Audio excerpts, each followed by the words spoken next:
vous dit que plus de la moitié des postes sont pourvus par le réseau, vous vous dites quoi? Non, je ne parle pas de piston, mais de recommandations et de cooptation. Difficile de faire sans relation quand on sait que 70% des postes sont pourvus par le réseau, appelé aussi le marché caché. Mais qu'est-ce que le réseau? C'est la famille, les amis, les collègues de travail et les contacts, qu'ils soient physiques ou virtuels. Les réseaux sociaux aujourd'hui font partie intégrante du réseau, ne les négligez surtout pas. Avoir du réseau aujourd'hui, c'est mettre en avant son profil, légitimer sa candidature. On ne vous impose pas un employeur, on vous recommande.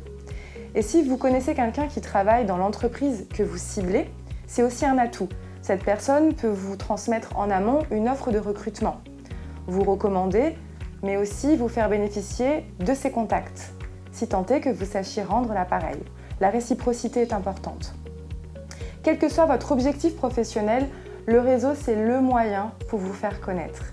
À travers les exercices qui vont suivre, vous allez pouvoir arriver à utiliser votre réseau, mais aussi le développer.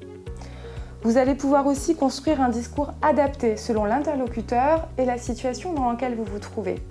Vous allez avoir toutes les ficelles pour que, entre deux étages d'un ascenseur, votre interlocuteur retienne l'essentiel et puisse parler de vous comme il se doit. Enfin, vous allez pouvoir mesurer votre esprit réseau grâce à un questionnaire simple. Vous allez pouvoir détecter vos points forts et vos axes d'amélioration. Il s'agit enfin de réseauter comme un pro.